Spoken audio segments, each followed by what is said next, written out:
Rosiane Kennedy, boa tarde para você. Tudo bem, Rosiane?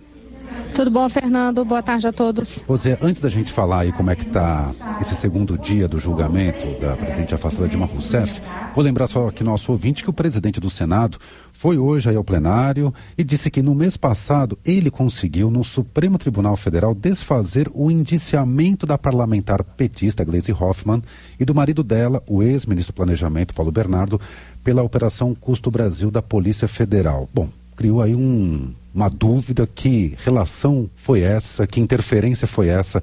Ele já se explicou, Rosiane?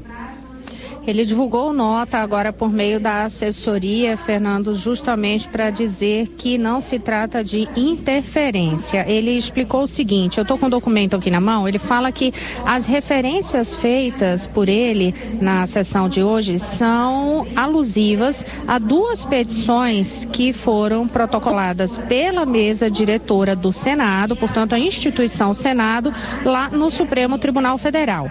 Trata-se de uma manifestação pública e institucional decorrente da operação de busca e apreensão realizada no imóvel funcional da senadora Gleisi Hoffmann e também do indiciamento da senadora pela Polícia Federal.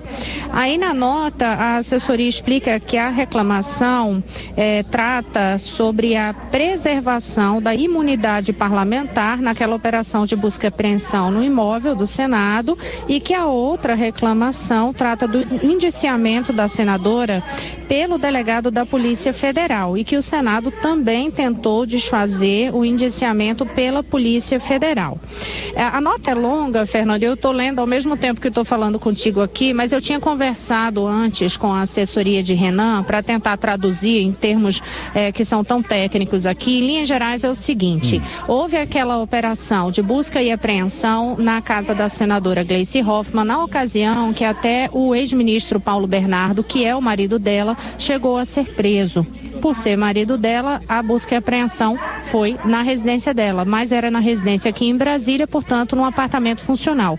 Então, o Senado se manifestou formalmente no Supremo Tribunal Federal, alegando que, por ser imóvel funcional, era preciso ter uma autorização do Supremo Tribunal Federal. E no outro ponto é porque o indiciamento havia sido pedido pela Polícia Federal e a argumentação da senadora era que justamente por causa do mandato parlamentar, esse indiciamento não podia ter sido pedido pela PF, mas somente pelo próprio Supremo Tribunal Federal. E aí, neste caso, o Senado também entrou com a reclamação naquela condição que se fala juridicamente como amigos da causa, amigos da corte, enfim.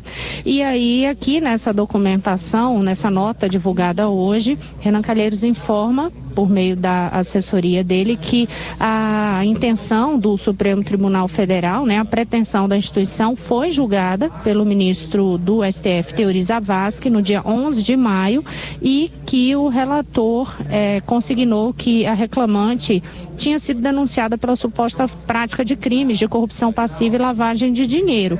Aí ele conclui a nota dizendo o seguinte: como se constata, as intervenções do Senado Federal são impessoais, transparentes e ditadas pelo dever funcional no intuito de defender a instituição e as prerrogativas do mandato parlamentar. O presidente do Senado Federal reitera a isenção com a qual conduziu todo o processo e lamenta as recorrentes provocações em plenário. Eu fico muito triste porque essa sessão é sobretudo uma demonstração de que a burrice é infinita. Ontem a senadora Gleisi chegou ao cúmulo de dizer aqui para todo o país que o Senado Federal não tinha moral para julgar a presidente da República. Como uma Eu quero tocar fogo? Não, eu quero dizer que isso não pode acontecer. Como uma senadora pode fazer uma declaração dessa? Exatamente, senhor presidente, uma senadora que há 30 dias o presidente do Senado Federal conseguiu no Supremo Tribunal Federal desfazer o seu indiciamento e do seu esposo. A gente repetiu aí esse áudio, Fernando, para ver exatamente o que ele tinha dito e o que é que ele alega, que foi intervenção do Senado impessoal, transparente, ditada pelo dever funcional para defender a instituição e as prerrogativas do mandato parlamentar. Pois é, soa estranho, né, Rosiane, desfazer o indiciamento, porque no caso envolvendo a senadora Gleisi Hoffmann, está ainda com o ministro Dias Toffoli, nada foi levado ainda para a segunda turma do Supremo Tribunal Federal, para a turma do Supremo Tribunal Federal, para ser discutido indiciamento ou não dela. Estranho, soa muito estranho.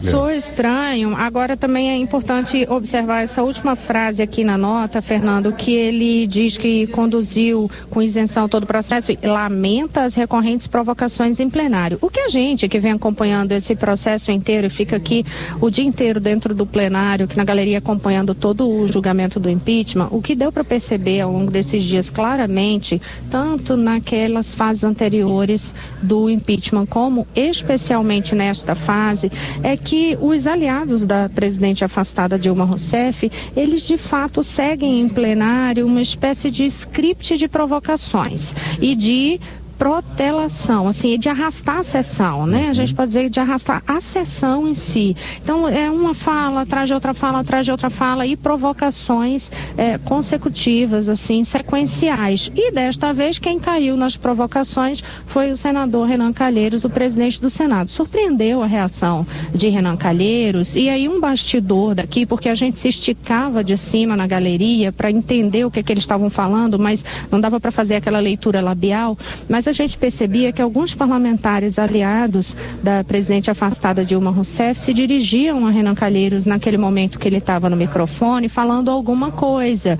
E um dos aliados do senador Renan Calheiros disse que ele chegou a ouvir declaração, frase, ele movimento impublicável. Foi a expressão que me disseram. Enfim, só o próprio Renan vai poder dizer o que é que foi isso, impublicável, que ele teria ouvido e que teria mudado, inclusive, aquele tom no momento. Provocações ocorreram, sim. Dava para perceber aqui de cima, tanto em termos verbais como em termos de postura corporal.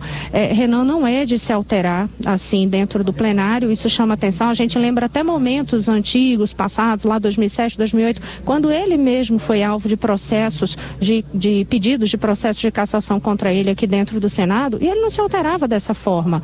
Então, o clima é muito tenso e alguma coisa estranha, era o que dava para perceber que estava acontecendo aqui de cima, fez com que ele se alterasse de fato. Naquele momento ele se alterou. Porque a intenção dele, digamos assim, até foi bem interessante, porque ele foi lá para tentar apaziguar, pediu calma, e de uma hora para outra citou Gleisi Hoffmann e aí descambou. Aí o começo foi bem, depois terminou mal, né, Rosiane? Exatamente, foi isso que terminou assustando mais aqui, porque as pessoas diziam, olha, ele está fazendo um discurso apaziguador, pedindo respeito, isso, pedindo até aí tudo desculpas. Bem. Pediu desculpa várias vezes.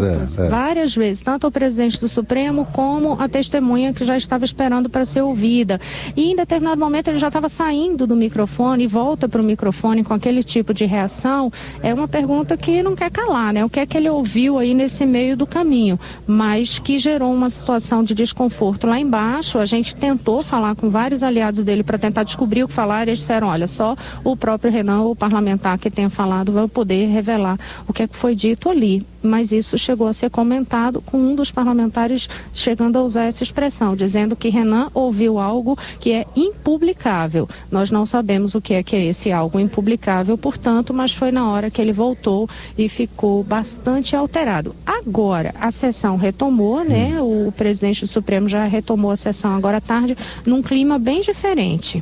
O Senado, por enquanto, agora está com um plenário tranquilo, parece que todo mundo tomou um chazinho de flor de laranjeira, suco de maracujá na hora do intervalo, do almoço, chazinho de camomila, porque está todo mundo bem mais tranquilo. Agora, o presidente do Supremo já fez uma advertência também, né? Que se precisar vai usar aquele poder de polícia, vai interferir, vai cortar a palavra, e que, inclusive, ele fez um anúncio aqui, ele vai, quando for levantada a questão de ordem, ele vai decidir antes se vai dar a palavra ao parlamentar, porque ele vai dizer, aponte exatamente de imediato o que é a questão de ordem. Se o parlamentar não apontar, ele não concede a palavra, o que é uma mudança de procedimento em relação ao que foi o horário da manhã e que mostra que é como se fosse assim, ó, estourou a paciência, dei todo o limite para vocês fazerem a parte de discurso que vocês quisessem, considerando que teria bom senso. Como não teve, agora vai usar esse poder que é cabível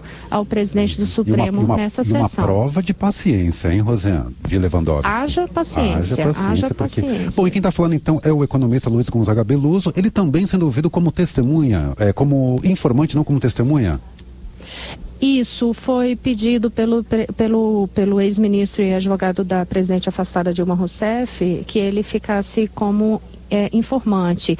Houve uma estratégia hoje da defesa curiosa que merece ser ressaltada. A defesa sabia que algumas das testemunhas que foram apresentadas pela defesa teriam suspeição questionada. Um dos casos era de suspeição contra a convocação ali de Esther Dweck. E aí, no caso de Esther Dweck, a defesa inclusive abriu mão do depoimento, não vai mais colocar esse depoimento. Ela foi dispensada, vão ficar só 5 das 6 testemunhas. E qual era a suspeição que inclusive o líder do Democratas, o senador Ronaldo Caiado, informou que vai fazer um questionamento de toda forma, ainda assim, sobre aquela convocação dela. Ele alega, faz uma acusação de que teria ocorrido uma tentativa de aliciamento da defesa, porque Esther Dweck foi convidada para trabalhar, aqui no Senado Federal como assessora, fazendo um trabalho de assessoramento na Comissão de Assuntos Econômicos. Foi um convite pela senadora Gleice Hoffmann, e aí ele apontou isso como uma tentativa de aliciamento à defesa de Dilma Rousseff. Para se antecipar essa argumentação em plenário, abriu mão da testemunha. Rosiane, você sabe que os nossos ouvintes aqui prezam muito pelo bem-estar das nossas repórteres e repórteres de Brasília, e ontem você falava aqui sobre a temperatura, não do plenário, que estava quente, mas do ar-condicionado que estava muito frio. Tanto você como a Raquel Miura falaram disso aqui ontem. Recebi várias mensagens de ouvintes aqui dando sugestões para vocês, para colocarem um cachecol, protege a nuca, etc. e tal. Porque a gente vai precisar de vocês aí, Rosiane, durante todo o final de semana, até segunda, até terça. Então eles estavam preocupados com isso. Melhorou aí a temperatura? Diga onde vocês estão, não lá embaixo. Porque a temperatura política aqui é mais complicada de medir. Mas a temperatura do ar-condicionado hoje está mais amena. De toda forma, eu vim com um casaco hoje. Ontem eu já tinha trazido um casaco de lã e trouxe cachecol, porque realmente a garganta da gente chega a ser afetada. Até porque toda essa área daqui é absurdo, mas é tombado também, não pode ser mexido, mas é tudo em carpete, Fernando. Então fica aquela poeira junto com o gelo, imagina. Então a gente fica com a garganta ruim mesmo. Mas hoje eu trouxe um casaco que, assim, quem olhar para mim pensa que eu estou viajando para o Polo Norte.